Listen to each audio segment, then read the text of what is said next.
So ladies and gentlemen,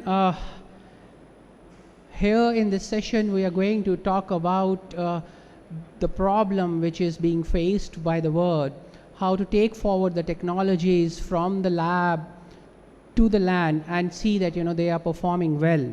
So we are here at this juncture, at the moment in history where the intent of going green or going towards following the energy transition is actually surrounded by the uncertainties, and efforts are constantly navigating through the headwinds of policy frameworks, the shifts, the market fluctuations, and the infrastructure gaps.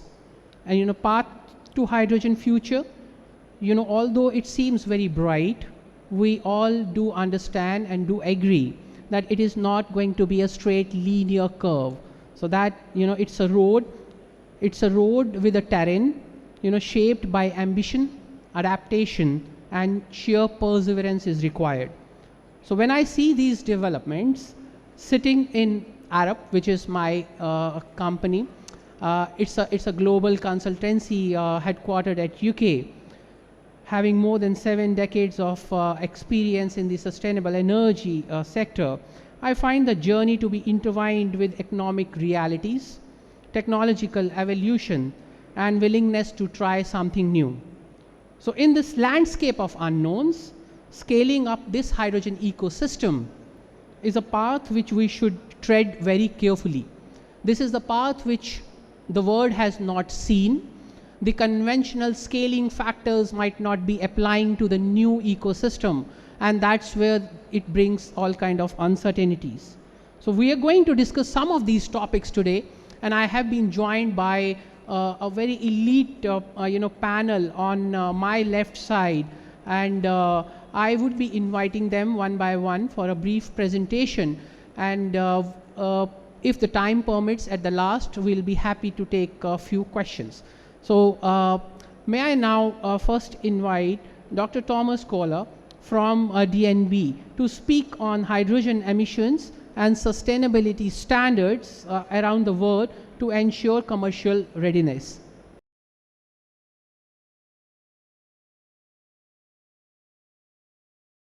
Well, thanks to our chair and to the organisers for the invitation to join you today. Pleased I can be here and present on strategies to upscale hydrogen production. As introduced, I'm Thomas Kohler, and upscaling hydrogen production and developing strategy to support the emerging hydrogen industry and low carbon gas industries is a topic I've been working on for several years in the UK, in Europe, in Australia where I'm now based, and across Asia Pacific. DNV is a global assurance and risk management company. In our energy business, we work to provide assurance on energy infrastructure through the full value chain. DNV has committed to invest 5% of its total revenue each year into R&D, and this helps fund the laboratories and test sites that we have around the world. And in the pictures here, you can see some of the testing that's recently been conducted at our facility in Spade Adam in the UK. Learning from such experiments and testing, as is done here, helps drive the standards and rules that we write, which much of the industry follows.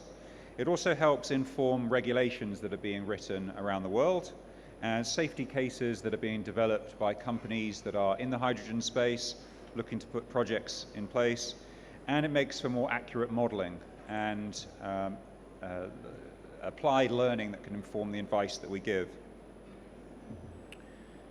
There are 3 parts to my presentation today. I will discuss first why greenhouse gas emissions and sustainability standards are important.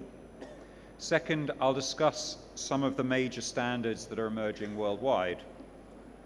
And then third, I'll talk about how project developers can validate the different claims that they want to make about the molecules that they're producing and why this is important. On the first topic then of why greenhouse gas emissions and sustainability standards for hydrogen are important, in this context, standards refer to the parameters that help differentiate the emissions or other sustainability imperatives that are associated with particular quantities of hydrogen. And this is important because some molecules of hydrogen are not as low carbon as other molecules of hydrogen. Different hydrogen production pathways result in the molecules produced having different emissions associated with them. As you can see from the screen here, when compared with conventional fuels, some pathways to produce hydrogen may actually result in higher emissions. And even within certain technologies, there may be a range of emissions due to different efficiencies in those technologies. So it's not possible to use terms like electrolytic or green or renewable or low carbon to specifically measure the emissions associated with hydrogen production. We need to move beyond terms like that, and pointing to certain standards is part of the answer to that. If we can have a standard in place and measure and accurately report that hydrogen is being produced to that standard, then we can claim that genuine emissions reductions are being made. And that's important for countries meeting their own emissions reduction targets. It's important for international obligations under the Paris Climate Agreement. And it's important for companies that want to demonstrate that they are making progress to meeting targets that they've committed to. The low carbon provenance of hydrogen and other sustainability imperatives really flows into commercial readiness. Investors want bankable technologies, certainly, but more important than that is the bankable end product that these technologies are producing. Greenhouse gas emissions, sustainability, these are now intrinsically linked to the bankability of projects. High greenhouse gas emitting technologies are increasingly regarded as high-risk investments. Companies that are reporting under the Task Force for Climate-Related Financial Disclosures and similar frameworks, investor guidance that's coming from sustainable finance taxonomies, these are all signaling for money to go to what is low carbon, what is sustainable. And there are similar frameworks emerging on a broad range of sustainability topics. Water, environmental impacts, human rights, social impacts, stakeholder engagement. Standards point to certain expectations on these different topics. And if projects aren't able to meet those expectations, then it's typical that they won't get backed, they won't get investor finance, and they won't move ahead. So the point to make is that commercial readiness is part of the journey alongside technology readiness. And having a viable technology offering is just part of the journey towards achieving that bankable asset class, which is the point at which investor money that's more risk averse will come into the industry. So having explained why greenhouse gas emissions standards and sustainability standards are important, I want to move on to share some particular examples. Just a selection here of some of the available certification standards and certification schemes that are in place or in development around the world. Certain schemes may be public, with processors and managing agencies being state-backed, being backed by governments, and other schemes may be voluntary, run by private organizations. The key differentiator between many of these schemes is the emissions intensity thresholds that they put in place. So these are levels against which you need to be producing hydrogen below in order to say that you're achieving hydrogen in a manner that's accordant with those standards. These thresholds may be measured at the point of production, or they may extend to production, transportation, and end use. And there are detailed methodologies that ensure consistency, which in turn creates certainty, and that, as I was saying, aids commerciality. To put the values that you can see here that range between 1 and 4.9 kilograms of CO2 equivalent per kilogram of hydrogen produced, to put these values in context, if you were producing hydrogen using a typical steam methane reformation process, you might be looking at emissions of around double what you see here, between 8 and 10 kilograms of CO2 per kilogram of hydrogen produced. So you either need to use that technology and capture the CO2 that you're emitting, or use an alternative technology if you're to meet these standards. As you can see from the box that just appeared on the bottom right, some of these standards are linked to incentive schemes.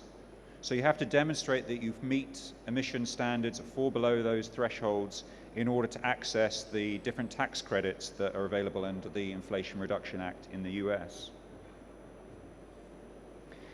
India's green hydrogen standard should be called out.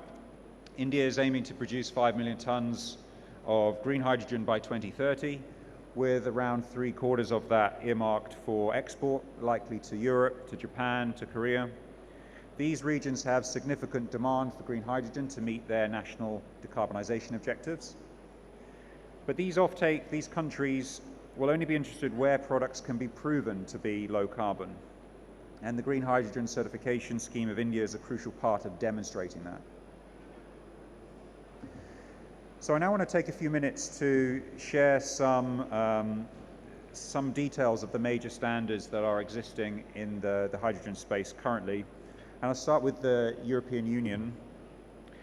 The European Union standard was introduced as a means of ensuring that the 10 million tons of domestic hydrogen production and the 10 million tons of imports that the EU is wanting by 2030, to make sure that this is genuinely renewable hydrogen. The emissions intensity threshold of eligible hydrogen under the EU rules is that which is less than 3.38 kilograms of CO2 equivalent per kilogram of hydrogen. A few years later, the definition of renewable hydrogen was formulated, and it introduced requirements relating to the renewable electricity that's used to produce that hydrogen. And there are 3 rules that need to be complied with. Additionality, which requires new renewables generation. There is temporal correlation, where the renewable electricity used must be produced within a certain time period. And there is geographical correlation, where the renewable electricity is in the same region as the hydrogen produced. Importantly, for Indian hydrogen developers looking to produce hydrogen or ammonia and export it into Europe, these rules apply whether you're producing the hydrogen in Europe or externally in a third country and importing it. In the US, there's the Clean Hydrogen Production Standard. It has an initial target for life cycle greenhouse gas emissions of 4 kilograms of CO2 equivalent per kilogram of hydrogen. This will be critical to accessing the Inflation Reduction Act and the tax credits that are available through that. The electricity requirements under the IRA are now finalized. This actually happened between me submitting these slides and today, so some of the values that you see here on the slide need to be updated. The final US rules relating to the electricity requirements for the hydrogen are similar to what the EU has. So there is a requirement for additionality, or incrementality as it's referred to in the US. Hourly temporal matching is required, though this, contrary to what's said here, this is now pushed back to 2030. And there is a requirement for geographic matching, or deliverability as it's referred to in the US. Moving on the green hydrogen standard, this is not linked to a particular country, particular jurisdiction, but a lot of countries are using this standard where they're still in the process of developing their own national rules. This has a low emission threshold of 1 kilogram of CO2 equivalent per kilogram of hydrogen produced. This standard is very much targeting green hydrogen, electrolytic hydrogen production. The threshold is something that needs to be met over the course of a 12-month period. And the electrolyzer's electricity must be at least 95% from renewable sources in a given year. Interestingly, and different to most of the other standards, this standard also has environmental, social, and governance-related requirements. So water use, environmental use, modern slavery, workers' provisions need to demonstrate certain requirements relating to these topics in order to qualify under the standard. South Korea has a hydrogen standard with an emissions intensity threshold of 4 kilograms of CO2 equivalent. In Japan, another key off-taker for hydrogen that might be produced in India, there is the Chubu Region Low Carbon Hydrogen Certification Scheme, and as you can see here, there's a tiering, so it recognizes a low hydrogen and an ultra-low hydrogen that's being produced. And the Green Hydrogen Certification Scheme of India, I've already introduced. This is supporting renewable hydrogen only. It deems that eligible hydrogen is that which meets or falls below the emissions intensity threshold of 2 kilograms of CO2 equivalent per kilogram of hydrogen produced, measured again as an average of the last 12 months of production. The GHCI is currently in draft form. We'd expect it to be finalized in the next few months. So those are a selection of hydrogen standards. Typically, a certification scheme is required to provide the wider set of rules as to how those standards are administered and regulated and governed. So the certification scheme has other aspects covering design, governance, an auditing process if that's required, enforcement, and these complement the details of the standard itself to ensure that there's a functioning scheme. A functioning scheme that's transparent for both producers and purchasers. And the example on the screen here is an example of the certification scheme that exists in the European Union for the Renewable Energy Directive. So you can see here how the voluntary schemes exist under the EU directive, and the voluntary schemes have to demonstrate that they are meeting and have a robust procedure in place. And this ensures that hydrogen molecules that are being traded, being traded within the different schemes, that they are adhering to the principles and that there's no double counting of these schemes, or of these molecules within the schemes. So there's also an important role for creating and maintaining a registry to account for every molecule and certificate that's created and cancelled under these schemes. And the last part of my presentation is on the DNV process to validate claims that you might want to make regarding the molecules that you're producing. If you're interested in this topic, there's a free to download specification that details what the scheme, what our role is to validate the claims that you might be wanting to make. And this forms part of a growing body of rules and regulations that we have on hydrogen. Various attribute claims can be made, and our process to support you can be done on any of these aspects here. On production, you might want to assure that the feedstocks you're using is renewable. This might impact additionality, temporal, geospatial correlations, and those requirements that I mentioned. For blue hydrogen projects, you might want to measure the emissions in the natural gas extraction. You might want to measure the transportation of that gas and the emissions associated with that. So those are claims that we can validate to support the commerciality of your projects. You might need to validate sustainability impacts or the lack of impacts of your projects. Some hydrogen standards have stipulations regarding water stewardship, community engagement, worker protection. Again, those are claims that we can help validate to help your project move along. Transportation, whether you're looking to transport by pipeline or transport by ship, there might be requirements for mass balancing so that your low carbon hydrogen molecules can be transported with grey, with typical hydrogen molecules, but importantly, the attributes of your low carbon molecules can be maintained and not lost as you mix those commodities. And then on the end use side, claims on the purity of your hydrogen, again, may need to be validated. So the key takeaway message that I leave you with is on the importance of sustainability standards.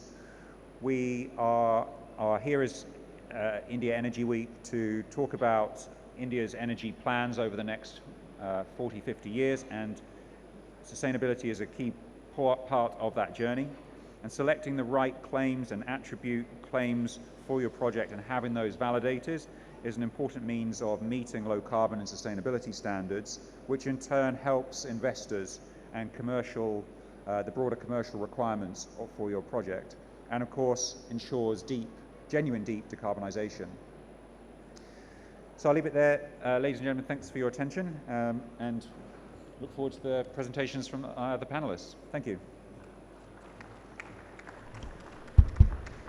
So thank you, Dr. Kohler, a very lucidly presented presentation on harmonization, and and the way in which the world is moving towards setting up the hydrogen standards. A lot of work to do in this regard, I must say. I move on to the next speaker, Mr. Dev Priya Mukherjee from Adani Total Gas Limited. So he will be presenting on assessing the technical, economic and environmental implications of hydrogen blending in natural gas infrastructure. So over to you, Mr. Mukherjee, and please keep a close eye on the watch. Thank you. Thanks.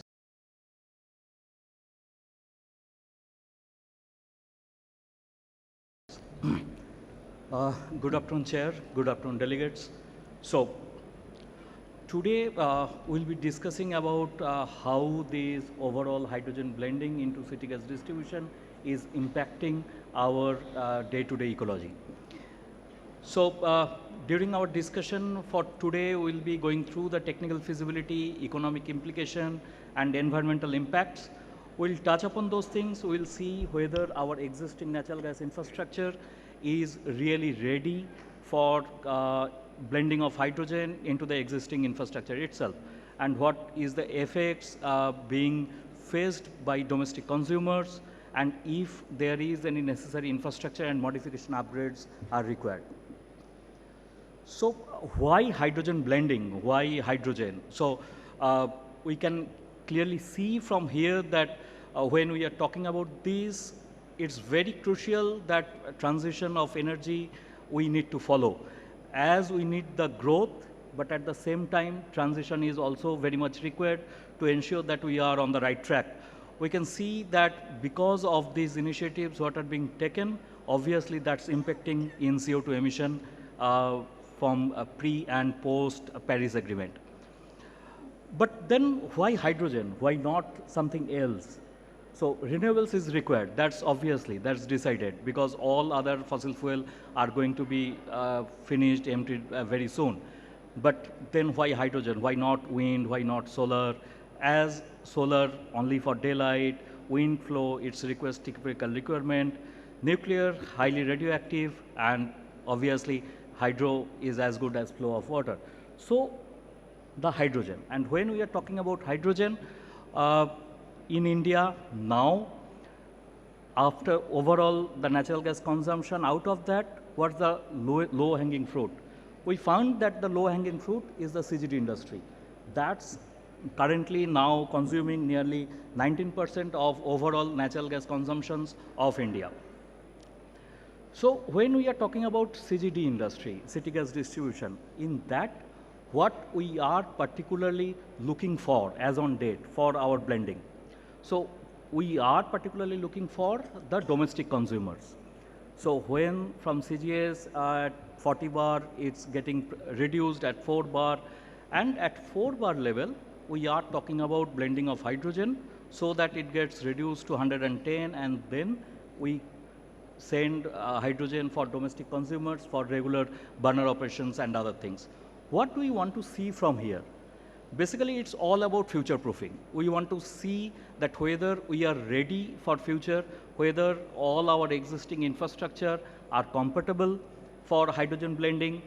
If any issues happen, then how to take care of that.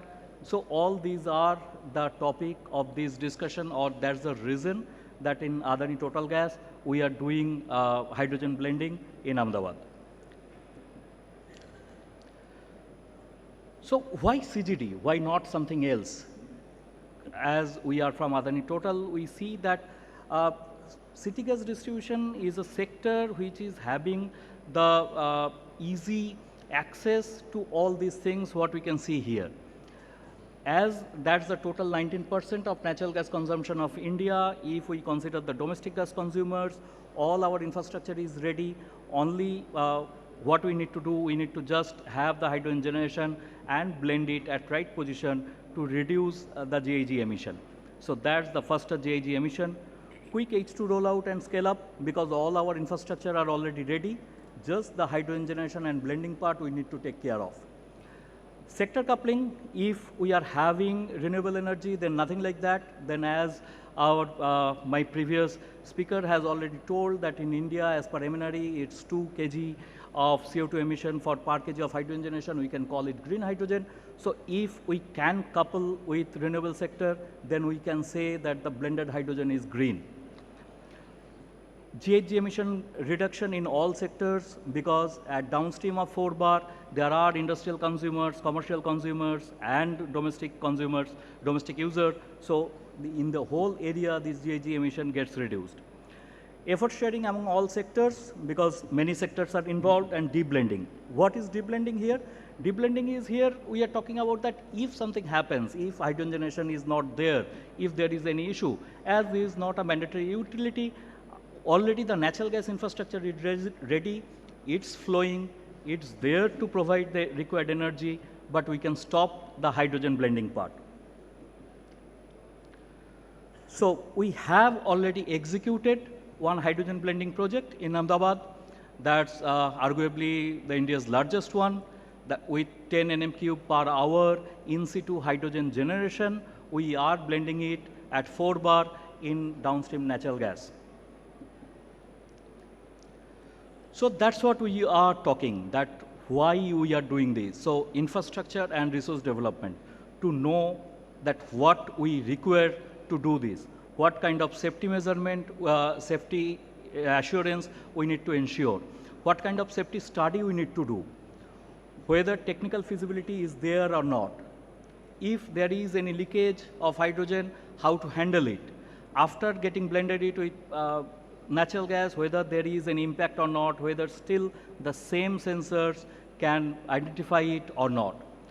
And obviously, reliability of energy mix following Indian code and IS code. So what is the overall achievement if we can do that? Then, as we have talked about, that CGT companies are having the widest penetration. So if it is successfully done, then at least for 19% of gas, of total natural gas consumption, at what percentage we can do, that is to be discussed. But yes, the infrastructure is ready to be done. So what we are doing here? We are having a blending system here. Natural gas is coming in the blending circuit. So we are having hydrogen generation also, but not talking about the generation part, but talking about only the blending part. So we are having our skid ready for blending. Natural gas is coming inside it. Hydrogen generation is there, but hydrogen generation is there at 30 bar. So that pressure is getting reduced to 6 bar.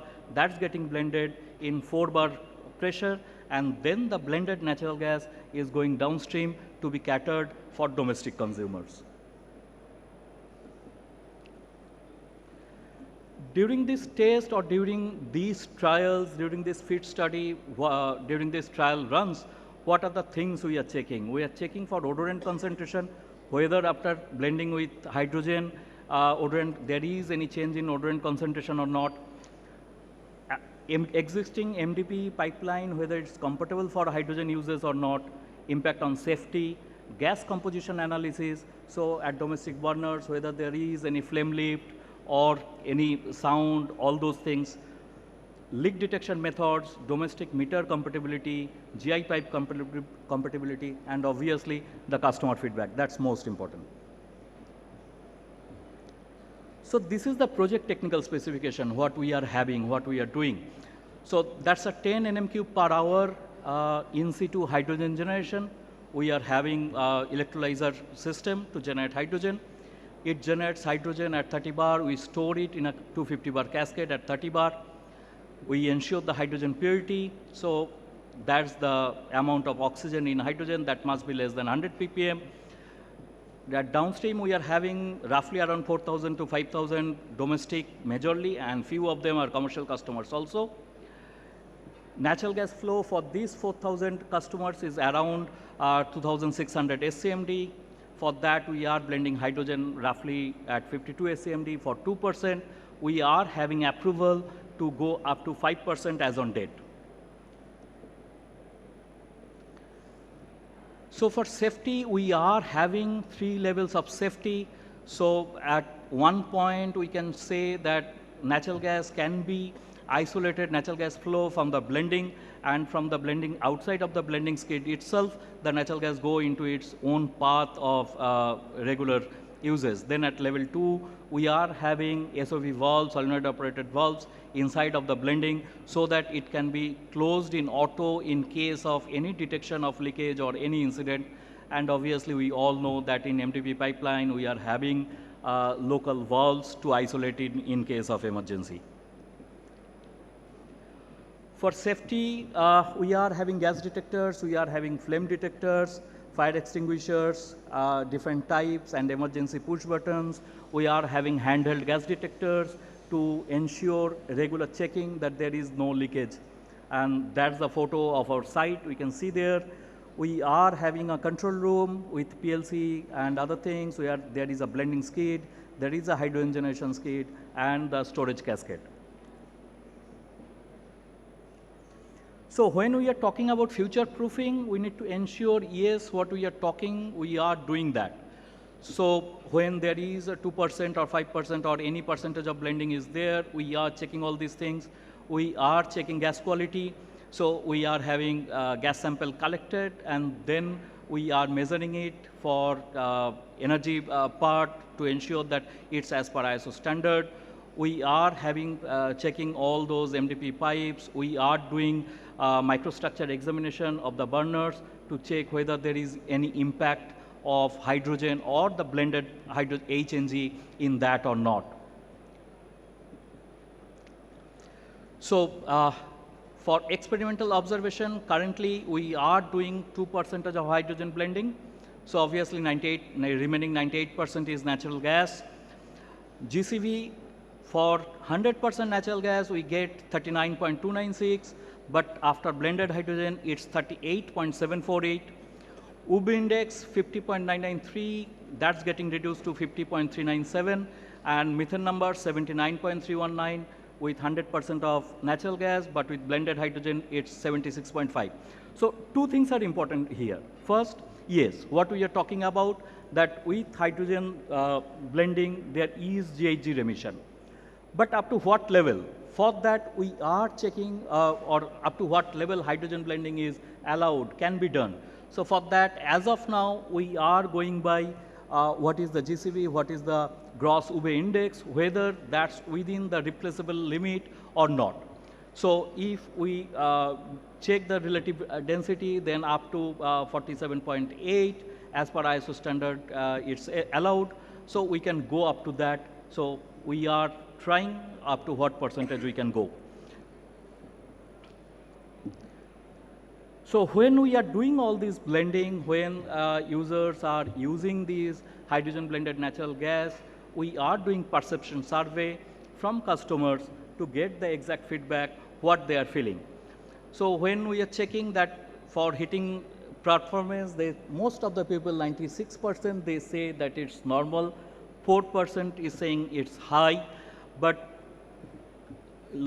referring to all other factors, we really don't think that with 2% hydrogen, there will be any betterment in heating performance. That's practically not possible. Gas flow sound during checking, so most of the people are saying it's yes, that it's normal, there is no change. Flame visibility, that was very important for us, that because we are checking for stratification also, because when we are supplying hydrogen up to 17th floor, we are supplying that mixed hydrogen, HNG, hydrogen and natural gas. So there was a discussion of stratification, that whether because of that height and because of lower density, whether hydrogen will get separated from the mixer or not. But we are saying that complete flame visibility is there. We are checking with normal natural gas sensor. We are checking with odorant concentration. We are finding everything is in line. So as of now, up to 2%, there is no concern. Change observed compared to earlier cooking experience, there also maximum persons are saying no, there is no change. So we are in regular consultation with PNGRB for submission of all these test reports to have their views. We are, other than all these things, we are doing many other tests also. We are doing tests from government approved agencies, and obviously we are maintaining those records to see whether there is any impact or not. We are doing tests on regular our flow meters, RPT flow meters and other things which are being used for those things. So up to 2% we are seeing that there is no impact, it's going well. So what's the way forward? Whether it's now the next part. So we have talked about technical, yes it is possible. We have talked about environment, yeah we can see that methane number is getting reduced, but commercially, are we ready? As on date, with current price, the minimum hydrogen price also if we consider, then also it's 3 or 5 USD per kg. So obviously that's not commercially feasible. So to be commercially feasible, we need to ensure that hydrogen price gets reduced at $1 per kg. Then only based on the relation with natural gas, 3 times density difference and mass and volume based difference, we can say that all this blending will be commercially viable, technically compatible infrastructure, and that will be beneficiary to the environment. So that's it. Thanks for all your questions. Thanks for time. Thank you. Yeah, thanks, Mr. Mukherjee, for a nice coverage of blending of hydrogen into natural gas. Besides, the things which you were mentioning, it is also important to understand, the impact on the throughput by addition of hydrogen. Particularly 2% is not going to impact the moment we start increasing it. Definitely we have to see that how much loss is going to be there in the throughput. Parallelly, ensuring the blend strength. Downstream applications may have different tolerances for hydrogen, percentages because of the multiple applications. So all these things, it's a fascinating area to pursue, and congrats to you for the work which you have done. May I now invite our next speaker, Mr. Gatesh Vaghela from Reliance. He is going to talk on the simulation-driven optimization of hydrogen fuel distribution in hydrogen IC engines using gas-guided pipe technology. So over to you, Gatesh, and have a close watch on the timer.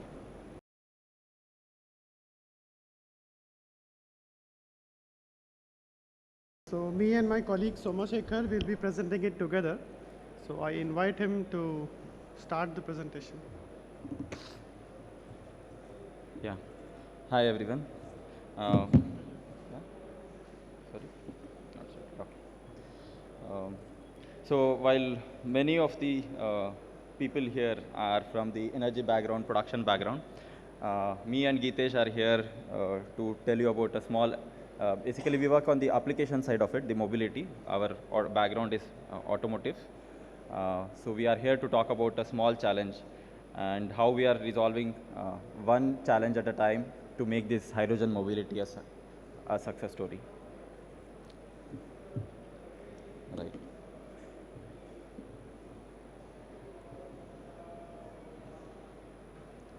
I'll just start. I'll just set a context here by reiterating the words from our chairman. So we target to become the net carbon zero by 2035 as a company.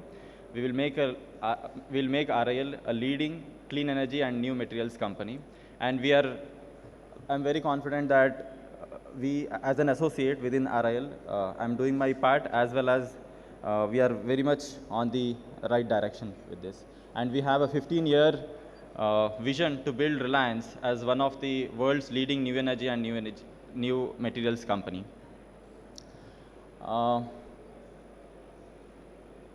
This is more than a business. This is a seva for the world, and seva for India is what I would like to convey in my chairman's words.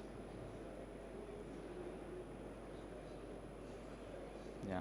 So I think we all know why this drive, why are we all here today, and from past many India Energy Weeks have happened in past years.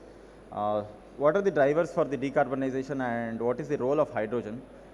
of course, for the decarbonization itself, hydrogen is one of the one of the puzzle piece.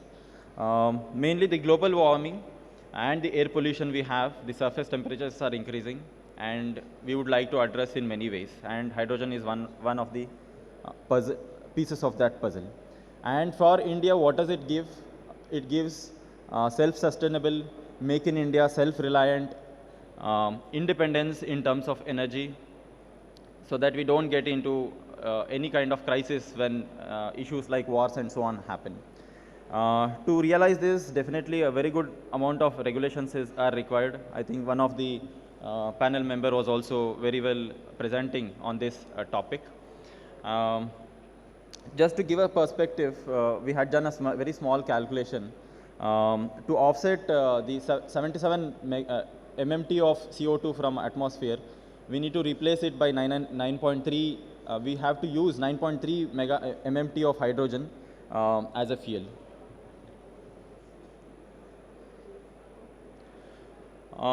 Scenario in India, especially from the automotive segment, we have more than 10 million medium and heavy duty vehicles running on the road, and this is including BS3 and BS4, yeah, and this is going to only increase and it will not reduce further. And here we have when we talk of decarbonizing the mobility sector as such, there are two topics which come to everyone right now. One is basically electrification, other is usage of hydrogen. Again, with hydrogen we have fuel cell electric vehicles, and especially from past decade, there is a very good amount of research demonstrations that has happened on fuel cell electric vehicle. Especially from past 3-4 years, there is a new interest on something called as H2ICE, which is basically your conventional engine which runs on hydrogen. This brings unique advantages, especially for the country like India, because it has the entire value chain can be used, same value chain, but of course it's still, and it will also act as a bridge between the fuel cell electric vehicle, which is which we see as a long-term solution. At least the next decade, we'll see a lot of H2 vehicles running on the H2ICE, especially the medium and heavy-duty vehicles. Yeah. One unique feature which I personally like is this is also backward scalable. I use this word backward scalable. We can make this BS3 and BS4 vehicles also participate in this decarbonization, decarbonization dream what we have by converting these existing polluting vehicles to hydrogen. So this is a gist of why H2ICE to say. The existing diesel supply chain can be leveraged from the distribution point of view. From the engine itself, it's very minimal modifications. Majority of the parts will remain same compared to the spark ignited engines, but there are some hydrogen specific components which we need to change, which will be essential and replacement component, but not an additional components. And significant market opportunity also is available for the conversion of the vehicles, like state transport buses, the big fleets, and so on. Yeah. And definitely, I mean, there is when I say conversion, very clearly we also want to keep the same diesel-like performance. Yeah. And which is also possible. We have tested, we are running the vehicles already. So this is a technical topic. So we have addressed many challenges from past 3 years. We are a very small team in a huge organization called Reliance, just team of 30-40 people, resolving one problem at a time, so that when we give keys to the driver, we develop the vehicle and give the keys to the driver, he gets same diesel-like performance, economy, without making any kind of abnormal noise. The engine will sound like an engine and not like a bomb, the hydrogen bomb, which we all talk about. Yeah. So these are the specifics now. I would mainly the hydrogen engines are characterized, or challenged by these are some of the topics like pre-ignition. Pre-ignition is basically when the ignition starts before I intend that to happen, before my controller says yes, ignite at this particular angle. And there is mixture formation issues which would lead to performance issues, and the emissions. One good thing about hydrogen ICE engines is when I convert or replace this engine with diesel as is without doing much of the effort from the engine itself, we can say get around 80 to 85% reduction in emissions, NOx emissions. And NOx is the only emissions which comes out of the engine. To give a perspective, today's BS6 diesel engine out, I'm not talking about tailpipe out, engine out emissions are around 6 to 8 gram per kilowatt hour, 6 to 8 gram per kilowatt hour. And when I run the same cycle on hydrogen engines for the same performance, we just get 0.7 to 0.8 gram, that is 0.8 gram per kilowatt hour, that is 80 to 85% reduction. And very less effort needs to be done on tailpipe emissions. Geetesh will present one of the challenges we have, many challenges we had with respect to pre-ignition. Over to you, Geetesh. Thanks a lot for listening to me. Yeah, so I'll be talking about how we tackle pre-ignition and knocking. So these are the four anomalies that normally happen: pre-ignition, knocking, misfire, and backfire. So all these go hand in hand. If one is happening, it's possible it is happening due to some other factor. So when you look at this graph, you see a black curve, which is the normal combustion pressure curve. It should be like this. When you go to green curve, you see a slight disturbance after the combustion happens. And you see the red curve, there are a lot of disturbance happens. You can see 100 bar increase, 150 bar increase. So that is known as knocking. And if it happens before you intend to happen, that is pre-ignition. So then there are various ways to tackle it. So you have to look at every aspect before jumping to conclusion. So what we do is we first look, okay, so is the injection pressure correct? Then when you rule it out, then you see, are there any leakages in the valves? Then again you see if any foreign particle has entered into the combustion chamber, which should not happen. Then you see there is a lubrication inside. So you see, is the oil contamination a issue which can cause pre-ignition or it can cause knocking? Then you see ignition systems, because at the end it's a spark ignited engine. So you see, is the ignition system working properly? Then another thing is it's a port fuel injected engine. So the fuel injection happens before the combustion chamber. So you see, is the fuel distribution proper? Then you see the valve timings. Is there any discrepancies between the valve timings? So we have done all these checks, and finally we have arrived at a solution that we call it as gas guide pipes. Okay, so it is described. So what we have done, the approach I am telling you. So we have done two sort of studies, simulation studies. One, we have taken the whole manifold to see what is happening with the whole engine. Then we have taken one single cylinder to see combustion related performance with hydrogen. So this is the basic layout that we followed. We generate a CAD, then mesh it, then two different setups, then run the simulation, do the post-processing. To validate, we run it on physical engine to see if both are matching, and then we derive it in conclusion. So this is basically the layout. You have air in, then you have the whole path, except the yellow colored pipe that I'm showing you. It is a simple pipe which is fitted in front of injector to release the fuel as closest to port as possible. So then we give several inputs like fuel flow rates, transient valve timings, air flow rates, and all those things.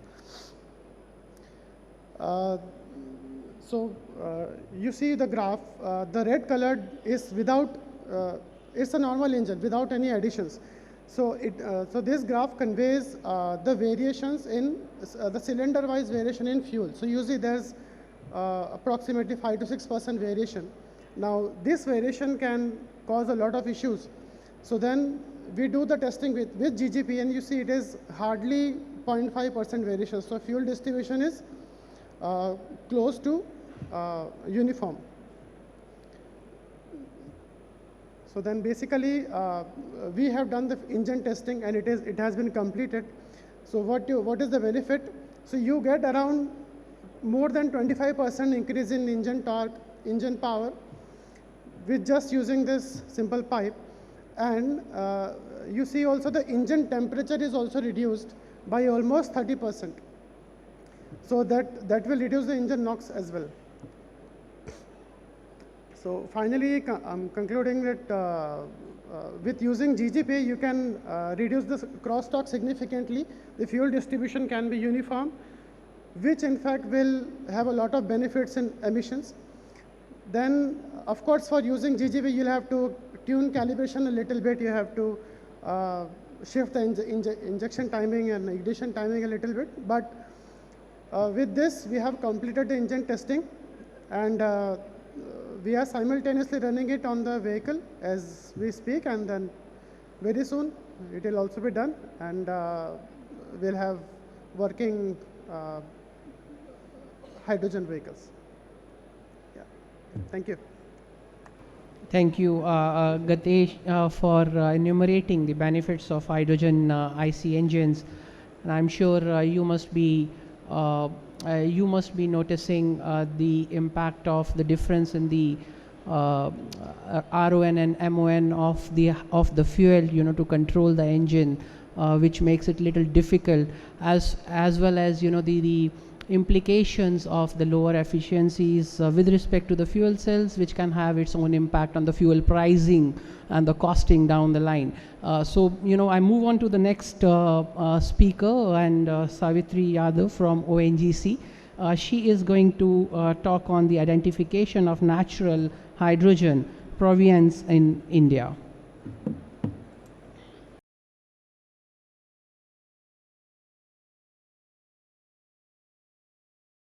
Good afternoon to everyone.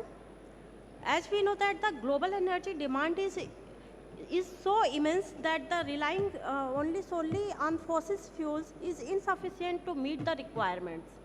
Additionally, the adverse environmental impact of the fossil fuels that contribute the global warming and climate change compel us to find out the alternative sustainable energy source potential.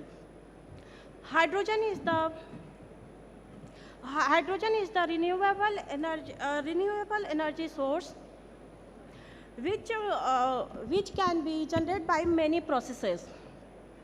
It is light in weight and high in energy and Good storable. afternoon, ladies and gentlemen. We welcome you to third edition of IEW 2025.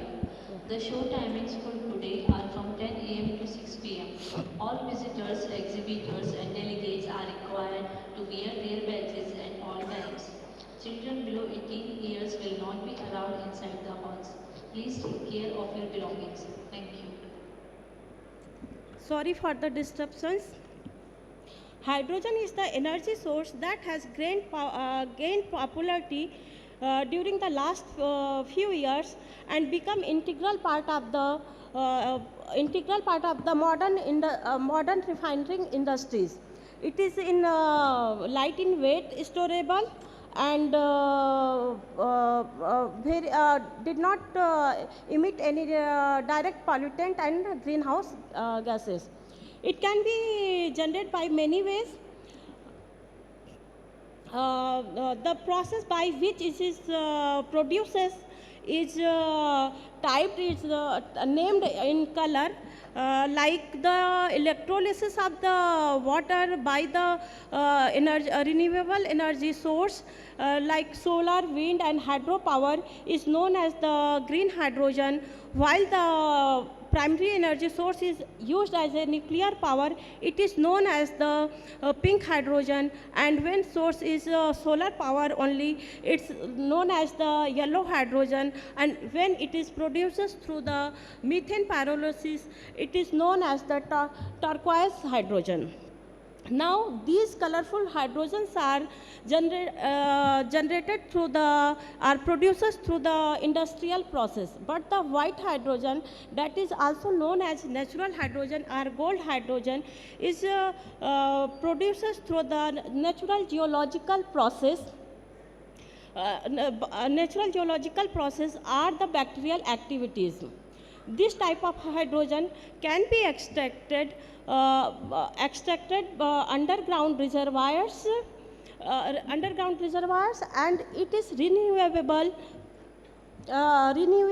and can contribute for reduction of emission of the carbon.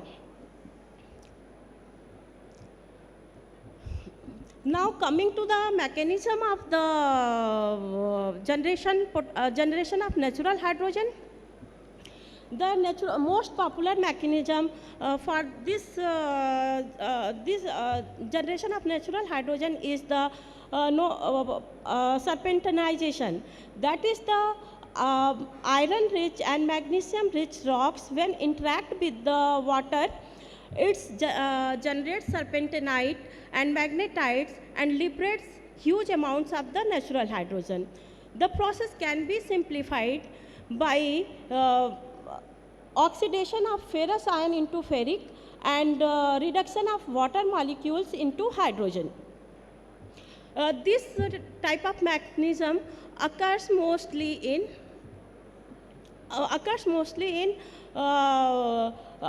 greenstone belt, ophiolites orogeny, and banded iron formation. Second one is the radiolysis of the water in the presence of trace of radioactive element. Water is split into the hydrogen, and this type of mechanism occur mostly in Archean and Proterozoic rock type. Third one is the pyrolysis of organic rich material such as organic rich shale, coals, and sally coals also. When gone through the under high temperature, get pyrolysis of these organic materials generates hydrogen.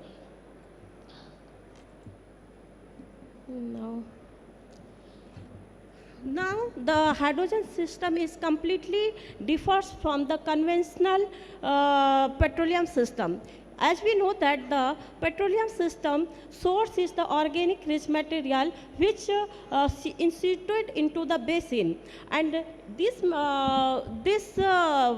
source material is got matured over the million of years within a thermogenic temperature window, and generates hydrocarbon which get accumulated into nearby structural and stratigraphic traps. But in the case of hydrogen system, the source is mostly extrabasinal, and it's required the conduits for the water flow.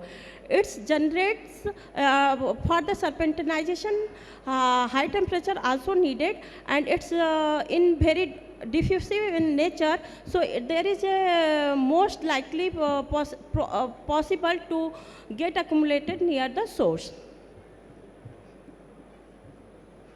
Now natural hydrogen can be generated in so many most of the all tectonic setup starting from passive margin to collision settings, but where the olivine can reacts or serpentinization reaction can take place in contact with coming contact with water, like it may be seawater or the meteoric water.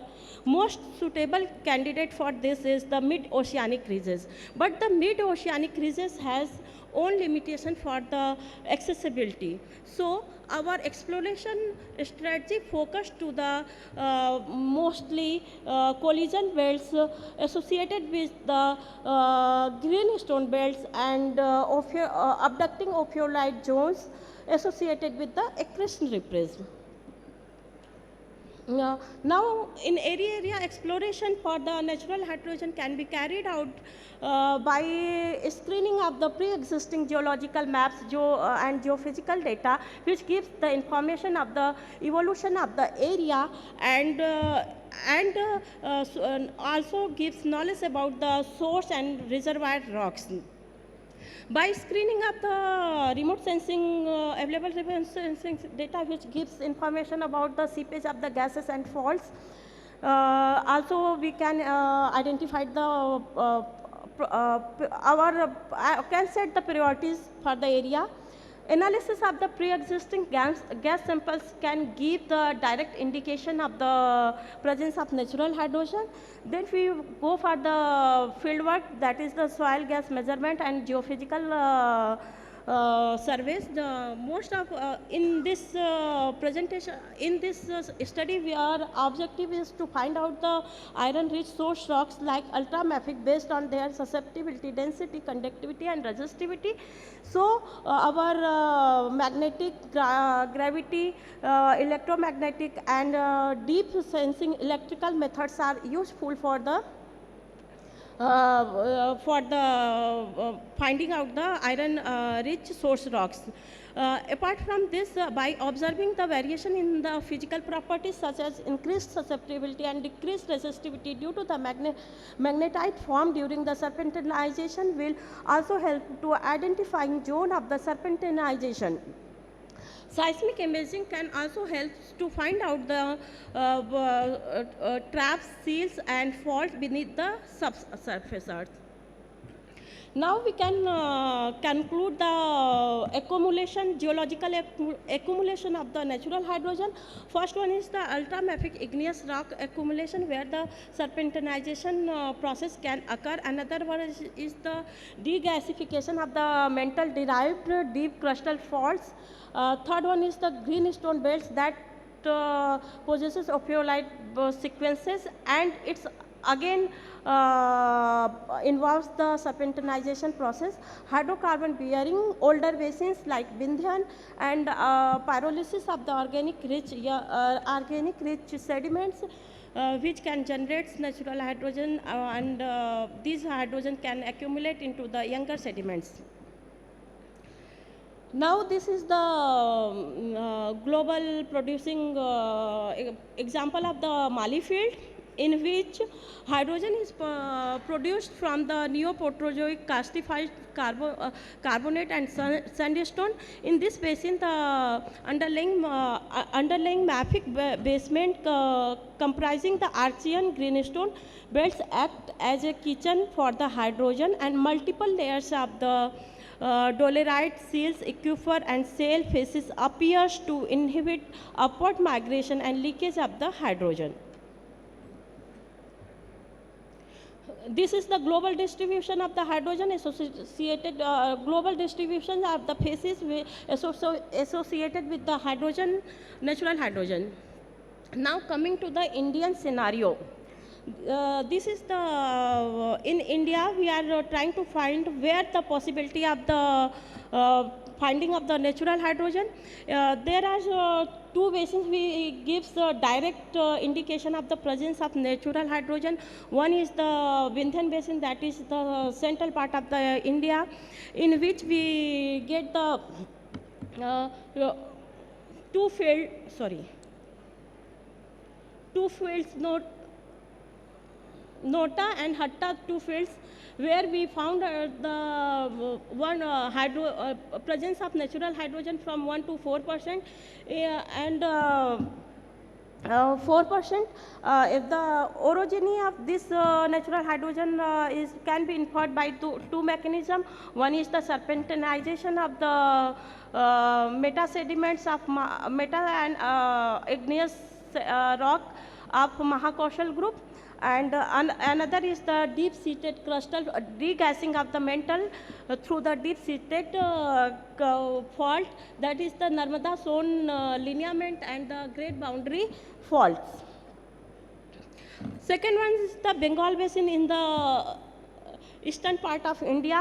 The Bengal basin is the Gondwana Rift basin in which the organic rich sediments and coals are present. The pyrolysis of these organic sediments and coal may generate the natural hydrogen which are getting entrapped in younger sedimentary rocks.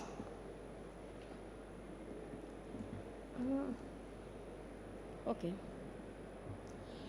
Now coming to the case study in the another opportunity in India is a detailed ultramafic and mafic rock study was carried out for the paleo to neo-Proterozoic recent shaped Kadapa basin, which is the one of the oldest sedimentary basin. In this basin, karstification feature in Bemapalli formation and carbonate faces of the Kurnool group was found.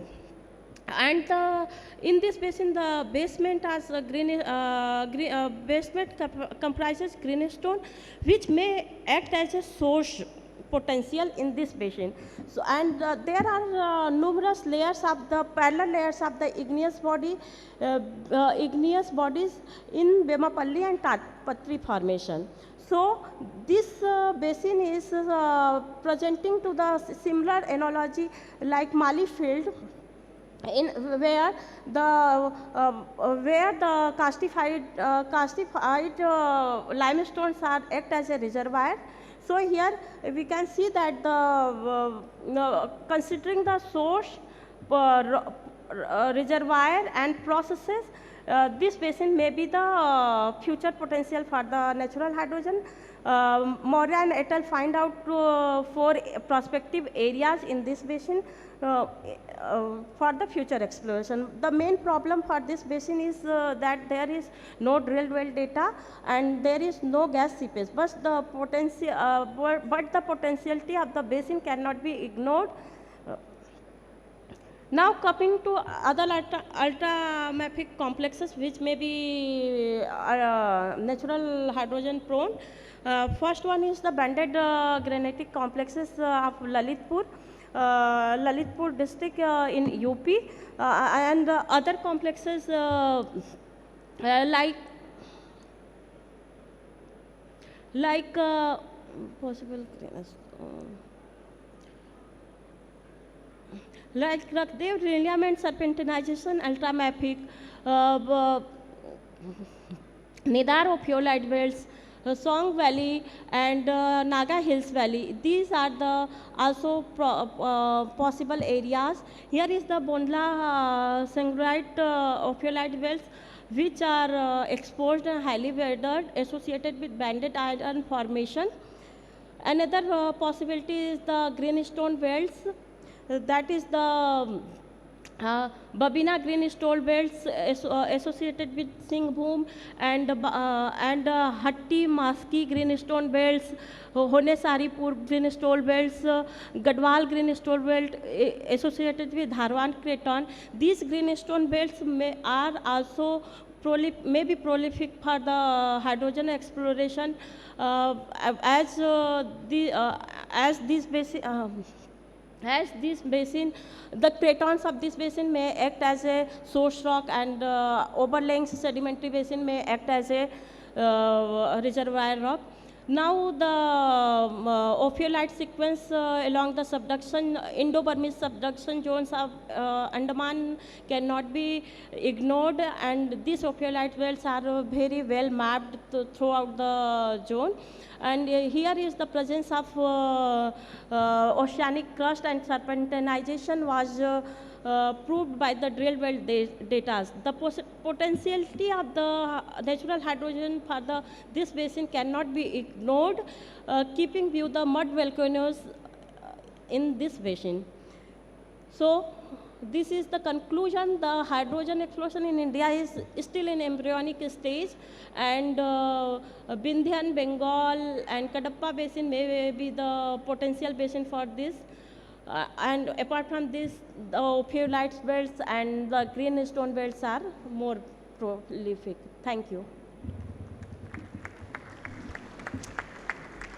Thank you very much, Ms. Yadav, for a comprehensive presentation on on the white hydrogen, probably the hope which is there for the entire world regarding the new molecule. We move on to the next speaker on the panel, and Mr. David Eilig from Air Liquide. He's going to speak on liquid hydrogen technologies to enable large-scale renewable energy exports.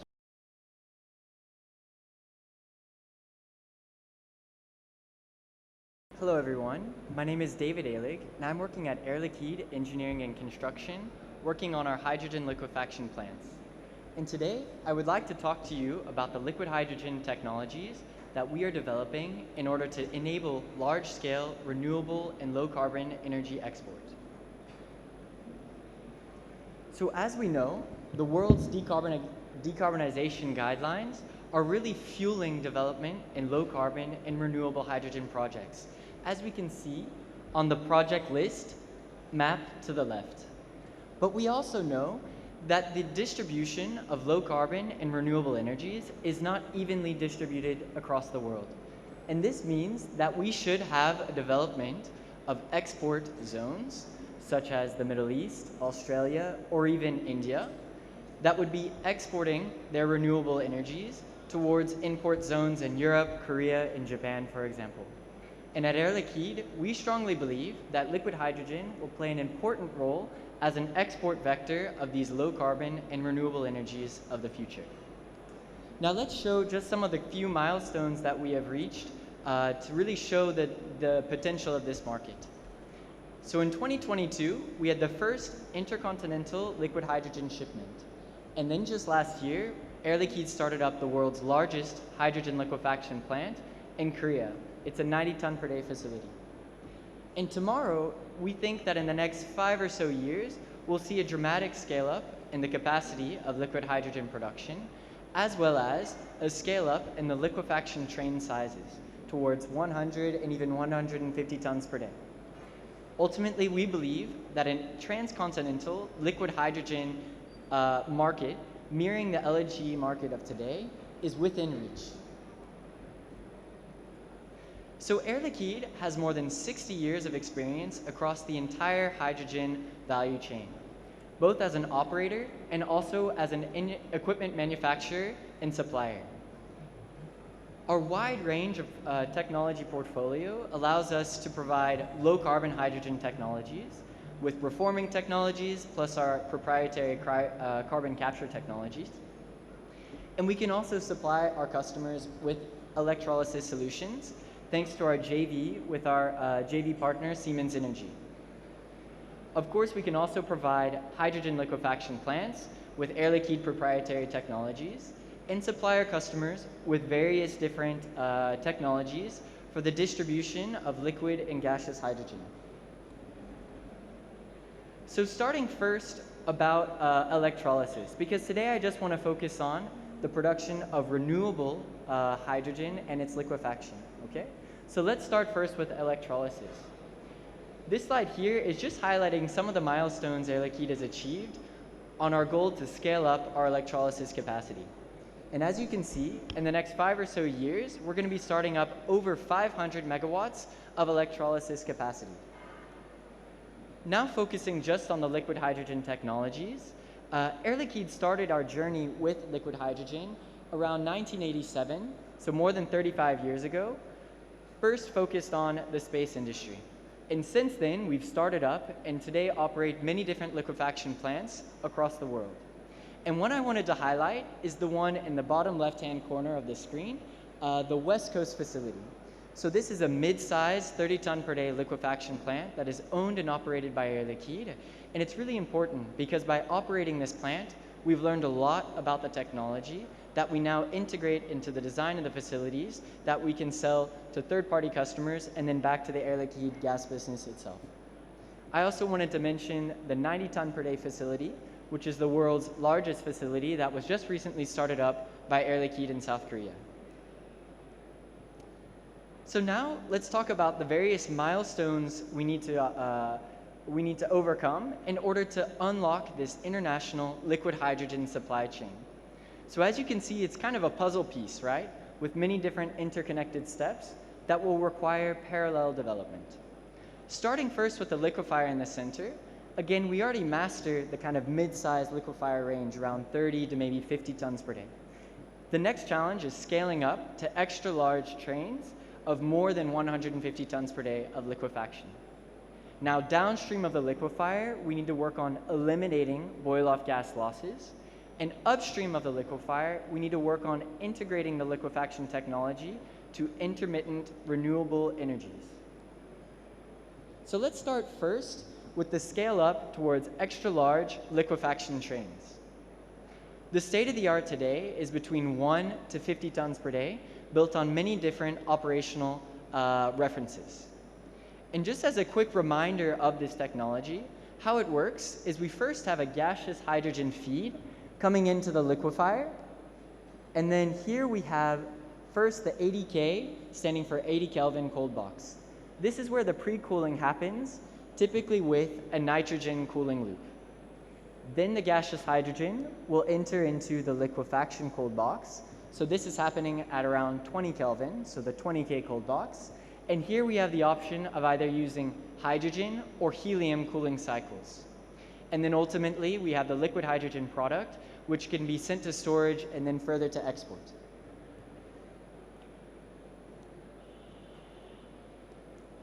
Next slide, please. Okay, it's working again. So now when we step up to the next range in capacity, we have 50 to 150 tons per day. Air Liquide already has a proprietary design that is ready for the market on this scale. So we're ready for offers up to 150 tons per day. And the advantage here is that we can dramatically reduce the OpEx. This is thanks to the fact that we can add energy recovery to the hydrogen expanders, therefore improving the efficiency of liquefaction.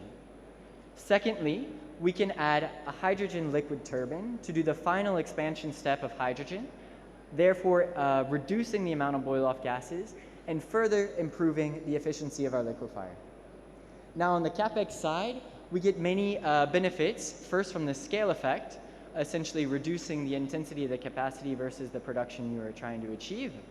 And also, Air Liquide can start offering our customers a mega module approach, similar to what you see in the LNG market today.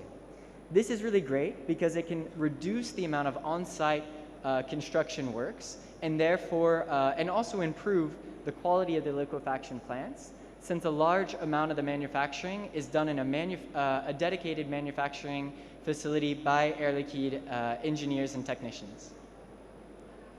So now, what about the final step, going beyond 150 tons per day of liquefaction? So we're not quite there yet today, but we think development is just around the corner. Let's focus first on the section in blue, the technologies that are already ready for deployment today. So first, we have innovative cycles, such as the use of a mixed refrigerant cycle in the pre-cooling loop to further improve efficiency. In regards to the pre-cooling compressors, we see no issue scaling up to this very large capacity because there's already large nitrogen and mixed refrigerant compressors on the market today.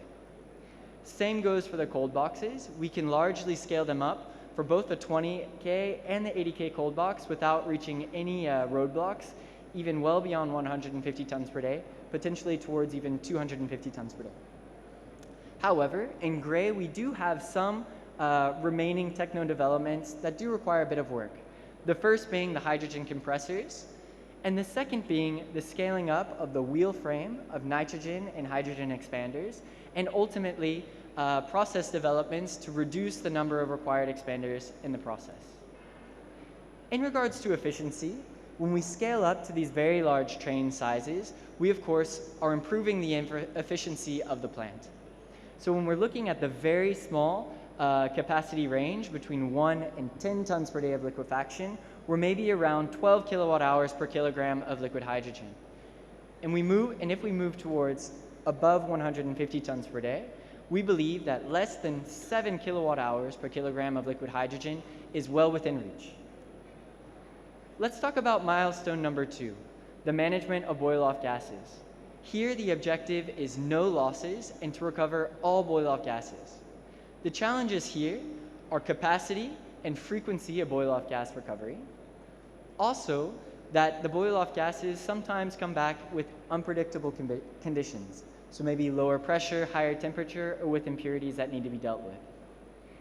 Finally, in regards to the technology maturity, we're already very advanced when it comes to land transportation with liquid hydrogen trailers. So this is thanks to our operational unit at a mid-sized scale in Nevada. The next challenge will be translating these learnings from our on-site land transportation network towards sea transportation, which may require additional technology integration steps. So now let's talk about the third and final milestone, integrating liquid hydrogen to intermittent renewable energy sources. So first we have the capacity factor in red. So when I'm talking about capacity factor, I simply mean the actual amount of renewable energy produced by your renewable energy production plant divided by its installed capacity. So of course here, you're aiming for a high capacity factor, which will therefore reduce the cost of energy and therefore reduce the cost of your liquid hydrogen product. And of course, your capacity factor will depend quite a lot on the type of renewables and also the weather conditions of your site. The second challenge in orange is in regards to seasonality. So this simply means that if you have a solar energy plant, you may be producing more solar electrons in the summertime than you're able to produce in the wintertime. And so here I included an indicative graph of a PV power plant, and I drew a horizontal line in orange showing the required energy to produce gaseous and then liquid hydrogen. As you can see in the summertime, we have this period of excess energy, followed by a period of inadequate energy in the wintertime. So the challenge is, how do we deliver steady liquid hydrogen volumes to our customers since their demand is not going to be seasonal? They're going to expect steady supply across the year despite seasonal challenges. The second challenge will be, how do we valorize that bump of excess electricity in the summertime? Now let's talk about the final challenge with daily variability or even hourly variability of renewable production. This poses techno and also operational challenges. And we believe that the solution is to improve the flexibility of the gaseous hydrogen production units and also the liquefier itself. In regards to the electrolysis technology that we have with our JV partner Siemens Energy, the technology is already very well adapted for this. It will be a bit more challenging on the liquefier side since it is a cryogenic technology, but as cryogenic experts, we're well in place to really solve these challenges and further improve the liquefier flexibility. So now if we take those three challenges, capacity factor, seasonality, and the daily or hourly variability, and we put them on the balance, what are the various solutions that we have to balance this out and ensure that you can produce stable volumes of liquid hydrogen throughout the entire year? So first you may say, okay, in the wintertime, I'll just source additional electricity makeup from the grid. And this is absolutely possible, but it will expose you as an operator to variations in the electricity grid pricing and of course the grid carbon intensity. You also have the option to oversize your renewable capacity. This works, but it will come with a higher capex and even more excess energy in the summer months. Same goes with the gaseous, with the large batteries. This can also work, but if you're only relying on batteries, it'll require very, very large ones that become very expensive. And the same goes for your gaseous hydrogen buffers. As we already mentioned, improving the flexibility of the electrolyzer and liquefiers is also key. And the last element is to include predictive production models in order to align your liquid hydrogen production to the anticipated weather patterns in the coming days and months. So you may be asking, which solution is best for me and my plant? Well, ultimately, at Air Liquide, we've studied this question on many different cases and in many different geographies, and we've came to the conclusion that it really needs to be customized to suit your specificities of your project. But ultimately, we have found that cost-effective and stable year-round production of renewable liquid hydrogen is well within reach, thanks to a mix of solutions which can be sized by an internal model developed by Air Liquide. And so what we can offer our customers is an upfront business and techno concept study where we meet with our customers and we agree first upon the different hypotheses of your plant. So for example, the power profile expected, the cost of your grid, or maybe the carbon intensity of the grid, and various other costs of construction or different equipment. We put this into our model, and then we can calculate various different cases to optimize the equipment sizes that ultimately reduces the total cost of ownership for you and the plant while balancing your business and technological constraints. We present these different scenarios to the customer and then ultimately align together on what's the best approach for your plant. So in conclusion, at Air Liquide, we strongly believe that liquid hydrogen will play an important role in unlocking the exchange of low carbon and renewable energy export markets. As we mentioned, our puzzle pieces are advancing well. We're well working on scaling up to very extra large liquefaction trains beyond 150 tons per day, to eliminating boil-off gas losses, and to producing stable volumes of liquid hydrogen despite renewable intermittency. But we can't do it alone. We strongly believe that building partnerships is absolutely key. So if you're interested in collaborating with us to solve these remaining issues and to unlock this exciting market, please come and get in touch with us. We're in Hall 1, number 1H19, and I'd be happy to discuss further with you. Thank you very much for your attention, and have a great conference. Thank you. Thanks, David, for touching upon the untalked topic of liquid hydrogen, largely to facilitate the intercontinental trade. But do keep a watch on the green hydrogen standard, going forward. So my next speaker is Mr. Oliver Levax from Relay. So he is going to talk on the adopting the holistic safety and sustainability approach in large-scale green hydrogen production to reduce the levelized cost of hydrogen.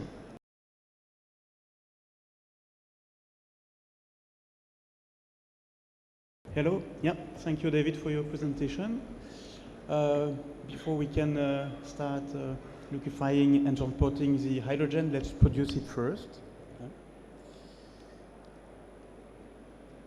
So to produce hydrogen, we have a lot of design challenges. Competitivity, that's an obvious one. It's the backbone of every business, so I will not go into this detail. We have the safety. It's often seen as a cost add up on your project, and sustainability, which are often looked at very late in the design stage of your project, and that will lead to a lot of design modification and impact on lead time and cost. At Relay, we take the challenges, we take into solution. So, sorry.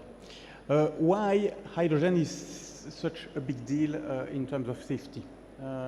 But hydrogen is incolor. You cannot see it, you cannot smell it. It's very small. It will diffuse very easily in your equipment. It's highly flammable. A small spark between two people is just enough to create a flame, and is highly explosive. The mixture between hydrogen and oxygen can create huge explosion. Sorry. How do you produce hydrogen? Hydrogen will be produced with electrolyzer.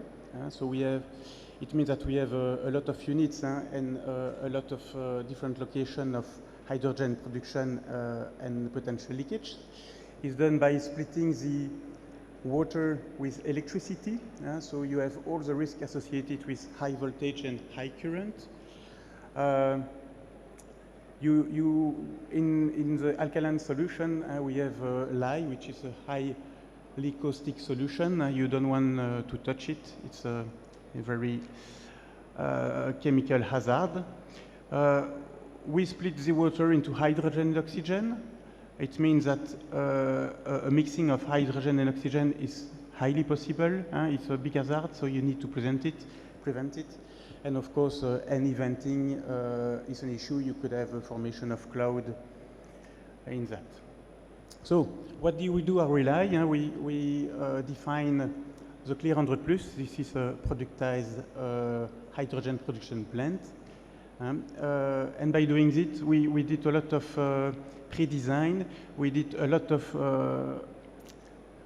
safety analysis, more than 15 studies.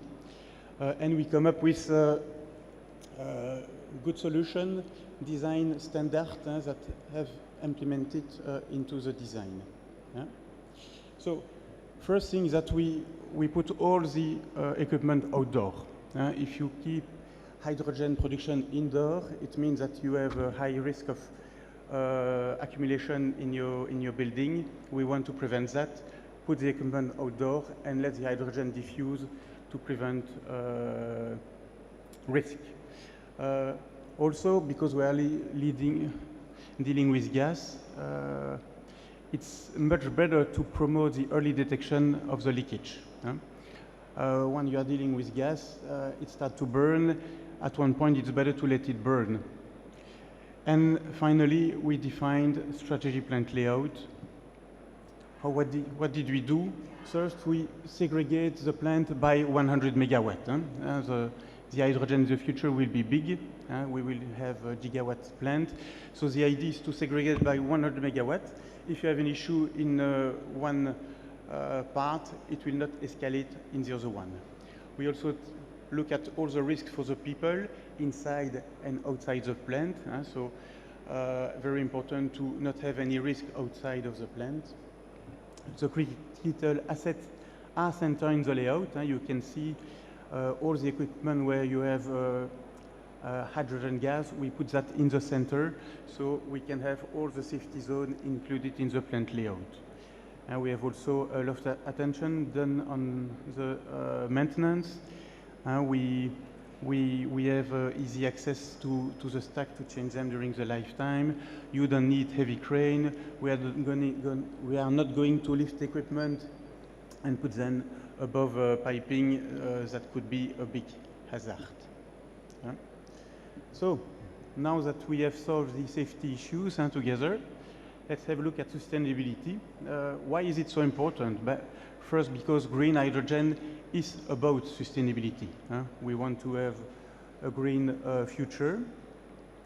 One of the big challenges we have is a lack of regulatory framework. So today, we need to include some constraints, not knowing what will come in the future. What are the big ones? Energy consumption. We need to work on that and limit it, and decrease it, optimize it. Water scarcity, greenhouse emission, life cycle assessment. So we're going to use the well-known 3R method, reduce, reuse, recycle, to tackle each of the challenges. Water scarcity. Green hydrogen will often be produced where you don't have so much water. So we need to be very cautious. If you don't take the right design decision, you can increase drastically the water consumption. So what we did, any water which is condensed in the system, but we are going to reuse it, re-inject it to reduce any losses. And the ones that cannot be re-injected will be kept in a pit for further treatment. You need very pure water to feed the electrolysis, demineralized water. So we are going to use very efficient unit to prevent, to decrease the losses. And last but not least, you need a lot of cooling in a hydrogen plant. So it's very important to use equipment with no water consumption, such as the aero cooler. And so we are going to try to prevent the use of cooling tower. Hydrogen is a recognized indirect greenhouse gas. It will move into the atmosphere, and it will interact with radicals that are not used, the ability to decrease the concentration of methane in the atmosphere. Methane is a high greenhouse gas. So you want to really reduce any emission. We have two big sources of emission, the leakage on one side, and also during the transient startup shutdown, your hydrogen will not have the required purity, and we will vent it. So instead of venting and sending all this hydrogen to the atmosphere, we have anticipated and including a flare in our solution. And another one is trying to minimize the flanges, putting a butt weld connection wherever we can. And next step will be also to optimize and improve the detection of the leakage so we can have a maintenance action very quickly. Sustainability, a lot of things are part of the life cycle assessment. We did the whole study and trying already to apply many improvements. We selected alkaline technology instead of the PEM. The main advantage is you don't have a lot of rare materials. We are developing EMS tools. Idea is also to optimize the operation during the complete lifetime. We are selecting efficient equipment. We are doing mutualization to decrease the carbon footprint of the plant at the beginning. And oxygen is today created with hydrogen, is seen as a byproduct, not always reused, so we need to promote the reuse. That will be a good thing for the environment. Management of the lye, it's highly caustic, it's dangerous, so we need to get it back to recycle it. And finally, the end-of-life disposal of all the equipment on the plant will need to be improved. So we have already some current practice that we apply, and there are also a lot of development ongoing to make things better. So if we made a summary and I would ask you to remind some stuff. Green hydrogen is about sustainability, so we need to take that into account very early in the process. Safety, if you approach safety the right way, you will actually reduce cost. You have to integrate the constraint very early in the design of your project and also take into account the complete lifetime, so not only design but also operation. Everything is about anticipation. If you take the right design decision very early, but you will avoid future redesign engineering, which can have an impact on the cost, on the lead time. And finally, have a holistic view. You cannot separate each issue one by one. You need to have a global view of everything to find the right balance in your design decision. Thank you.